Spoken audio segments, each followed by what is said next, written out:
पढ़ाई के लिए अपने घर से दूर दीदी के घर पे रहता था।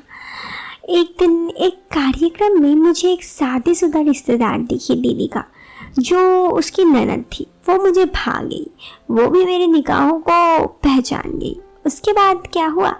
Good morning India. दोस्तों नमस्कार। दोस्तों आज की मेरी कहानी विक्की की है। कहानी क्या था ये तो आपने सुन ही लिया। पूरी कहानी सुनने के लिए जल्दी से चैनल को सब्सक्राइब करके वीडियो के नोटिफिकेशन में जाकर ऑल नोटिफिकेशन ऑन कर दे, ताकि हमारे चैनल की सभी कहानियाँ आप तक सबसे पहले पहुँच सके। ये कहानी विक्की की है। विक्की कहता है, मैं इंजीनियरिंग की पढ़ाई के लिए अपने दीदी के यहाँ ग्वालियर में रहता हूँ। मैं अपने घर से दूर रहता हूँ। मैंने एक अच्छे कॉलेज में दाखिला ले लिया है और इसीलिए मैं दीदी के पास ही रहता हूँ। दीदी जीजाजी सब बहुत अच्छे हैं और मेरा काफ़ी केयर करते हैं। ऐसा मुझे बिल्कुल नहीं लगता कि मैं अपने घर से दूर हूँ। वैसे शादी से पहले भी तो दीदी मेरा केयर करती थी, लेकिन यहाँ पर वो मुझे बहुत केयर करती हैं। एक बार दीदी की जेठानी के लड़के का जन्मदिन था, जो मेरा भी भांजा ही लगा, तो बहुत सारे कामों की जिम्मेदारी मुझ पर थी। घर पर अच्छी खासी भीड़ थी। वो क्या थी कि उनकी जो जेठानी थी, उनके शादी में रिसेप्शन नहीं हुआ था, इसीलिए उनके बेटे का जन्मदिन बहुत बड़ा से हो रहा था और इसीलिए बहुत सारे लोग आए थे। घर पर पूरा सब भरे हुए थे। तभी मेरी नज़र एक औरत पर पड़ी, जो कि लगभग 30 साल की रही होगी। वो थोड़ी हेल्दी थी और काफ़ी आकर्षक थी। कुल मिलाकर ऐसी लग रही थी कि मैं उसे देखता ही रह गया। मैं थोड़ी देर तक उसे देखता रहा, फिर अपने काम पे लग गया। सारे काम चलते रहे, लोगों का आना जाना, लोगों के लिए कुछ मंगवाना, उन्हें खाना। लोग खाना खा रहे थे, मुझे खाने खिलाने के लिए बोला गया था और भी बहुत सारे काम थे जो मैं कुछ कर रहा था। तो जैसे ही सबका खाना खिला रहा था, मैंने उन्हें भी खिलाई। मेरी दीदी ने मेरा परिचय कराया तो पता चला कि उनका नाम रीमा है और वो रिश्ते में दीदी की ननद लगती है। सब अपने घर चले गए। यूं ही दिन बीतते चले गए। मेरा भी किसी न किसी काम में उनके घर आना जाना लगा रहा, क्योंकि मैं भी एक्साइटेड में कुछ न कुछ बहाना करके, जैसे दीदी बोलती थी कि उनके ननद के घर पर कुछ पहुंचाना है तो मैं जाकर पहुंचा देता। देखते ही देखते मैं उस औरत के लिए पागल होता जा रहा था, लेकिन ये बात उसे पता नहीं थी। शायद मुझे खुद ही पता नहीं था कि ऐसा क्या हो रहा है, लेकिन बस मैं उसे पसंद करता था। कभी कभी लगता था कि ये सही नहीं है क्योंकि वो शादीशुदा है, लेकिन फिर भी पता नहीं कब हम वक्त के साथ एक दूसरे के करीब आते गए। बातें शुरू हुई तो बातें बढ़ती गई और धीरे धीरे मुझे यह एहसास पक्का होने लगा कि मैं उसे प्यार करता हूँ, लेकिन वो शादीशुदा थी। खैर, हम दोनों धीरे धीरे करीब आए और फ़ोन पर बातें होने लगी, एक दूसरे को समय देने लगे। फाइनली एक दिन मैंने हिम्मत करके उसे अपने दिल की बात बोल दी। उसने भी सहमति जताई, लेकिन इस बार मैं वाकई उसे लेकर काफ़ी सीरियस था। उससे बात करना मेरी ज़िंदगी की एक ज़रूरत बन गई थी, लेकिन शायद ये गलती भी थी क्योंकि वो शादीशुदा थी। फिर धीरे धीरे हम लोग फ़ोन पर वो सब बातें करने लगी। जब वो अपने पति के पास होती थी तो कब होती थी, क्या करती थी, ये सब मुझे बताती। फिर मैं भी उससे के पास जाने के लिए मनाने लगा। तो इस प्रयास को भी पूरा 1 महीना लग गया। तो वो भी इस बात पर लाइन पे आ गई और मुझे पास जाने के लिए राज़ी हो गई, मेरे पास आने के लिए। फिर वो दिन भी आ गया जब हम एक होने वाले थे। उसे भी इस चीज़ का एहसास हो गया था कि मैं उसके लिए काफ़ी सीरियस हूँ। अब हम लोग एक दूसरे के होने के बेसब्री से तरस रहे थे।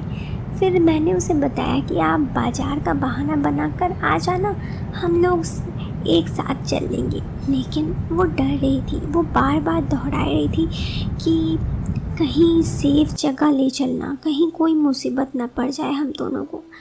फिर मैंने प्लान बनाया। हमने बुधवार को 11 बजे जाने का पक्का किया। मैं भी दीदी से कॉलेज जाने की बोलकर घर से जीजा जी का बाइक लेकर निकल गया और दिए गए पते पर उसका इंतज़ार करने लगा। कुछ देर बाद वो आई तो मैं देखता ही रह गया।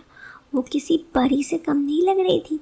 मैं उसे देखकर एक छोटी सी मुस्कुराहट दी तो वो भी हंस दी और आकर मेरे पीछे बैठ गई। मैं निकल पड़ा उसे लेकर।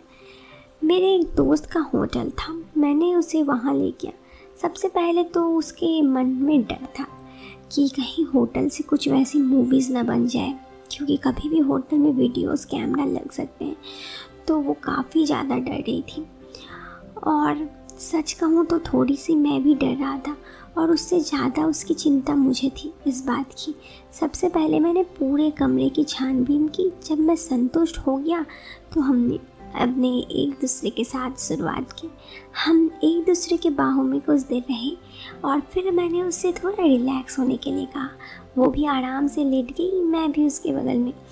तब उसने मुझे वचन लिया, कहा, आज मैं आपको सब कुछ दे रही हूँ, प्लीज़ मुझे कभी धोखा नहीं देना। और इतना बोल कर उसने अपनी मधुमली मोड़ मेरे पास रख दिया। मैंने उसे विश्वास दिलाया कि विश्वास करो, मैं तुम्हें कभी धोखा नहीं दूंगा। अगर तुम चाहो तो हम शादी भी कर सकते हैं। लेकिन इस चीज़ से उसे डर था क्योंकि वो पहले से शादीशुदा थी। उसने कहा, मैं इस जन्म में तो शायद तुमसे शादी ना कर सकूं, लेकिन मैं तुमसे बहुत प्यार करती हूँ, इसीलिए हम हमेशा साथ रहेंगे।